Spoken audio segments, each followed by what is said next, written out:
महाभारत में अगर अर्जुन को नायक के तौर पर देखा जाता है तो कर्ण को भी उनके बराबर का दर्जा दिया गया है।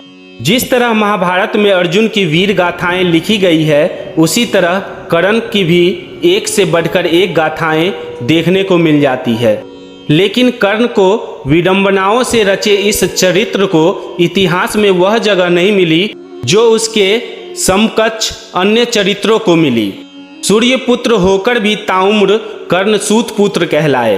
महापराक्रमी और महादानी होते हुए भी अधर्म का साथ देने का कलंक लेकर जिया और मरा, जिसे सत्कार की जगह दुत्कार और प्रेम की जगह अपमान मिला। लेकिन कर्ण का जीवन इतना भर नहीं था। इस वीर धनुर्धारी कर्ण में एक प्रेमी भी था, जिसकी प्रेम कहानियां उसके पराक्रम की छाया में दबी रह गई। कर्ण ने प्रेम ही नहीं किया था, बल्कि उन सुंदरियों से अपने अपमान का बदला भी लिया था। यह बदला कभी द्रौपदी से लिया तो कभी अंसावरी से। द्रौपदी ने कर्ण को नहीं चुना था तो अंसावरी को कर्ण ने ठुकरा दिया था। सूर्य पुत्र को प्यार हुआ था दासी पद्मावती से, जो बाद में उनकी पत्नी बनी। लेकिन कम ही जिक्र मिलता है कि कर्ण की एक और पत्नी थी, जिसे वीरशाली या वरुशली के नाम से जाना जाता है। कर्ण का पहला विवाह वरुशाली के साथ ही हुआ था।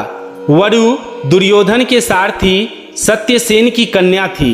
कर्ण की मृत्यु के बाद वरुशाली उनके चिता पर सती हो गई थी। एक कहानी कर्ण की दूसरी पत्नी सुप्रिया के बारे में भी मिलती है। सुप्रिया दुर्योधन की पत्नी भानुमति की सहेली थी। तमिल साहित्य में कर्ण की पत्नी का नाम पोन्ना रवि बताया गया है। माना जाता है कि सुप्रिया को ही पद्मावती और पुन्नु रवि कहा जाता है। पद्मावती और अंसावारी से कर्ण के प्रेम की बात करें, उससे पहले कर्ण के जन्म के रहस्य पर थोड़ा रोशनी डालना जरूरी है। इसी के कारण कर्ण को प्रेम नहीं मिला और वह खुद भी इंतकाम की आग में ताउम्र जलता रहा। सूर्य पुत्र और कुंती पुत्र होने के बाद भी अंगराज कर्ण जीवन के हर मोड़ पर अपमान का विष पीते रहे, क्योंकि वह इससे अधिक सूत पुत्र के रूप में चर्चित रहे। महारानी कुंती ने विवाह से पूर्व कर्ण को भगवान सूर्यदेव से प्राप्त किया था, इसलिए लोक लाज के चलते कर्ण को नदी में बहा दिया गया। महाराज धृतराष्ट्र के सारथी अधिरथ की पत्नी राधा ने कर्ण को नदी में बहते देखा तो उनका लालन पालन उन्होंने किया। माँ के नाम से ही उन्होंने नाम चुना राधे, लेकिन लोगों ने उन्हें कहा सूतपुत्र। कर्ण की प्रेम कहानी में सबसे अधिक चर्चा द्रौपदी से प्रेम की होती है, लेकिन शास्त्रों में कहीं इस बात का जिक्र नहीं है कि कर्ण और द्रौपदी एक दूसरे से प्रेम करते थे। जब द्रौपदी का स्वयंवर रचा गया, तब अन्य राजाओं की तरह अंगराज कर्ण भी वहां पहुंचे। उसकी वीरता के बारे में सुनकर द्रौपदी उसकी तरफ आकर्षित जरूर हुई, लेकिन श्री कृष्ण को इसका पता चल गया। श्री कृष्ण के कहने पर धृष्टद्युम्न ने कर्ण को सूत पुत्र कहते हुए स्वयंवर में भाग लेने से मना कर दिया। प्रेम का यह अंकुर फूटने से पहले ही दफन हो गया। इसके बाद द्रौपदी और कर्ण की प्रेम की बात कहीं नहीं आई। द्रौपदी के स्वयंवर में अपमानित होकर कर्ण अपने राज्य लौट रहे थे।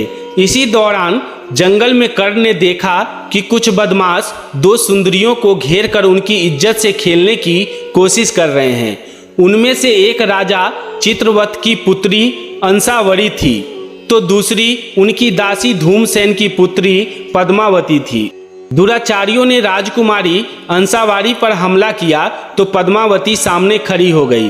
तभी कर्ण पहुंचे और अपने बाणों से दुराचारियों को मार भगाया, परंतु इसी बीच एक दुष्ट ने कर्ण के सिर पर वार कर दिया और वह मूर्छित हो गए।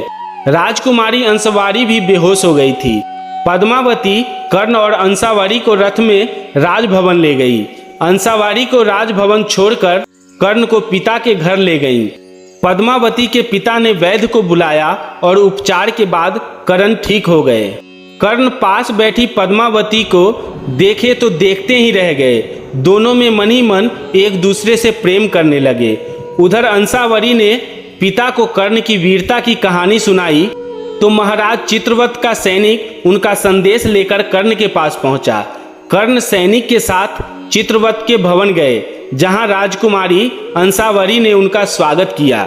महाराज चित्रवत कर्ण से कहते हैं कि आपने मेरी बेटी का प्राण बचाकर मुझ पे बहुत बड़ा एहसान किया है।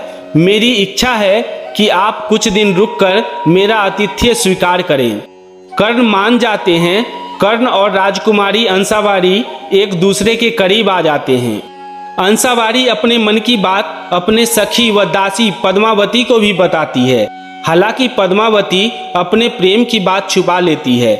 कुछ समय बीतने पर कर्ण महाराज चित्रवत से राजकुमारी अंसावरी का हाथ मांगते हैं। यह सुनते ही राजा चित्रवत क्रोधित हो जाते हैं और कहते हैं, हे अंगराज कर्ण, मैं तुम्हारी वीरता का कायल हूँ, लेकिन तुम्हारी और हमारी बराबरी नहीं। हम क्षत्रिय हैं और तुम सूत पुत्र हो, इसलिए मेरी पुत्री का विवाह तुमसे संभव नहीं है। कर्ण कहते हैं, आपकी पुत्री भी मुझसे प्रेम करती है। लेकिन जब अंसावरी को कर्ण के सूत पुत्र होने की बात पता चलती है तो वह भी शादी से इनकार कर देती है। कर्ण इस अपमान से दुखी होकर अपने राज्य को लौट जाते हैं। कुछ समय बाद राजा चित्रवत अपनी पुत्री अंसावरी का स्वयंवर कराते हैं। भगवान सूर्य के कहने से कर्ण भी स्वयंवर में पहुंच जाते हैं, लेकिन कर्ण को देखकर राजा उनका अपमान करते हैं। कर्ण कहते हैं कि हाँ, मैं सूत पुत्र हूँ, लेकिन सभी क्षत्रिय राजाओं को एक साथ युद्ध में हरा सकता हूँ। कर्ण अपने बाणों से वहां उपस्थित सभी राजाओं समेत महाराज चित्रवत को भी सिंहासन में बांध देते हैं। सभी कर्ण से हार मान लेता है। इसके बाद महाराज चित्रवत पुत्री से विवाह के लिए तैयार हो जाते हैं। लेकिन जैसे ही राजकुमारी अंसावरी वरमाला लेकर कर्ण के गले में पहनाने का प्रयास करती है, कर्ण पीछे हट जाते हैं। अपमान की आग में जल रहे कर्ण कहते हैं, हे राजकुमारी, मैं तुम जैसे स्वार्थी से विवाह नहीं करना चाहता। मैं तो उससे विवाह करूंगा जिसके मन में मेरे लिए निस्वार्थ प्रेम है। यह कहकर कर्ण पास खड़ी पद्मावती से पूछते हैं कि हे सूत कुमारी, क्या तुम्हारे मन में मेरे लिए प्रेम है? पद्मावती की स्वीकृति मिलने पर कर्ण उसे स्वीकार करते हैं और पद्मावती कर्ण के गले में वरमाला पहनाती है और उन्हें पति के रूप में वरण करती है। इस तरह कर्ण अंसावरी से अपना अपमान का बदला लेते हुए उनकी दासी पद्मावती से विवाह कर लेते हैं। कर्ण जैसे वीर द्वापर युग में कुछ ही थे, लेकिन कर्ण को सूत पुत्र के नाम पर बार बार अपमानित किया गया, यहाँ तक कि यह उनके प्रेम में भी बाधक बनी। कर्ण के साथ न तब न्याय हुआ, न बाद में साहित्यकारों ने ही न्याय किया। यह है परमवीर कर्ण की जीवन गाथा। दोस्तों, यह संवाद आपको कैसा लगा कमेंट में जरूर बताएं और हमारे चैनल को प्लीज़ सब्सक्राइब जरूर करें। धन्यवाद।